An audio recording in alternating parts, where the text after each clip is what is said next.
బహుశా మరో 4 రోజుల్లోపే ఎన్నికల నోటిఫికేషన్ వచ్చేస్తా ఉంది. ఈ రోజు నుంచి బహుశా 4 రోజుల్లోపే ఎన్నికల నోటిఫికేషన్ వచ్చేస్తా ఉంది. చంద్రబాబు వీరితో పాటు చంద్రబాబు జేబులో ఉన్న మరో జాతీయ పార్టీ,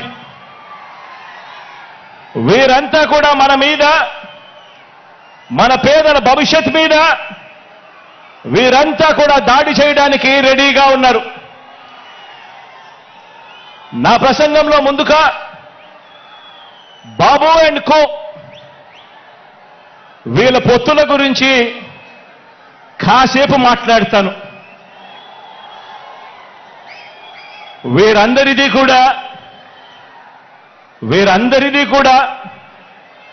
ఈ పార్టీలందరిలో కూడా వీరందరికీ సైన్యాధిపతులే తప్ప ఏ పార్టీలో కూడా సైన్యం ఎక్కడా లేదు. ఇందులో కొన్ని పార్టీలు గత ఎన్నికల్లో నోటాకొచ్చినన్ని ఓట్లు కూడా రాని పార్టీలు,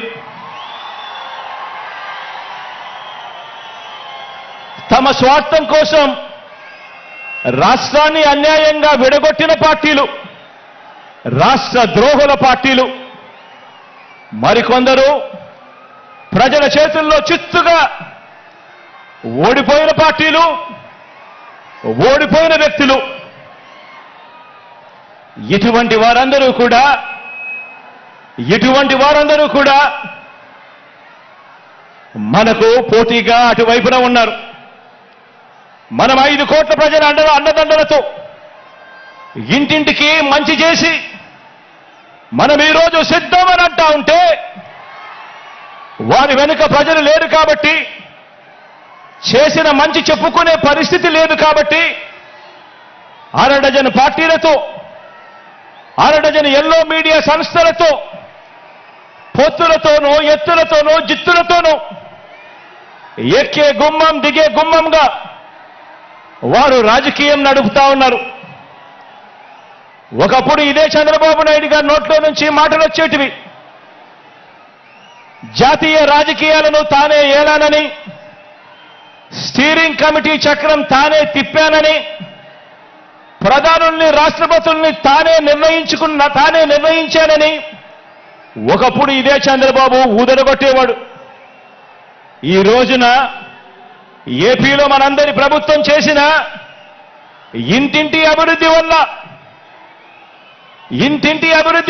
ఇంటింటికి చేసిన మంచి వల్ల మనకున్న ప్రజాబలం ముందు నిలబడలేక, మనతో నేరుగా తలబడలేక, ఏపీలో తన సైకిల్ చక్రం తిరగటం లేదని ఢిల్లీకి వెళ్లి దత్తపుత్రుడితో కలిసి పడిగాపులు కాసి ఢిల్లీలో మోకరిల్లుతా ఉన్న పరిస్థితులు ఈరోజు చంద్రబాబు నాయుడు గారి పరిస్థితి.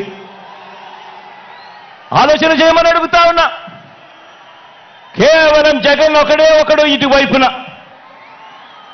జగన్ వల్ల మంచి జరగకపోయిందంటే ప్రతి ఇంటికి, జగన్ గన తన మేనిఫెస్టోలో చెప్పిందంతా కూడా తాను చేయకపోయిందంటే, జగన్ అనే ఒకే ఒక్కడు చంద్రబాబు నాయుడు గారి గుండెల్లో రైళ్లు పరిగెత్తించుకుంటూ పోయింటే,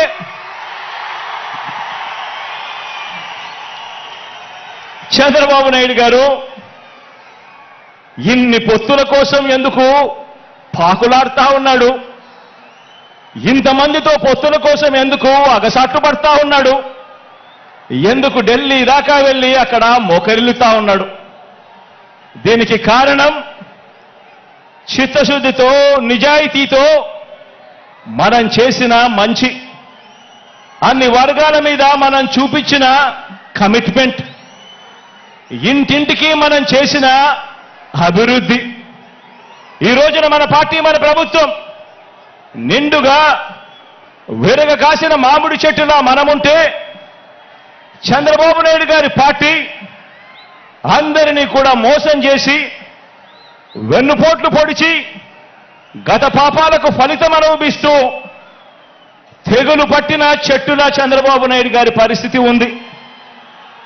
మన ఎమ్మెల్యేలంతా, మన నాయకులంతా ప్రతి నియోజకవర్గంలోనూ గడప గడపకు ప్రజల వద్దకు వెళ్ళి చేసిన మంచిని చెబుతూ ప్రతి ఎమ్మెల్యే అభ్యర్థి కూడా తిరుగుతూ ఉంటే చంద్రబాబు మాత్రం రామోజీ గడప, ఆంధ్రజ్యోతి రాధాకృష్ణ గడప, TV5 గడప, ఢిల్లీలో ఇతర పార్టీల గడపలు, ఇలా ఓ 6 డజన్ గడపలు 5 ఏళ్లుగా తన మనుషులను పంపి తాను తిరుగుతా ఉన్నాడు. ఆలోచన చేయమని అడుగుతా ఉన్నా.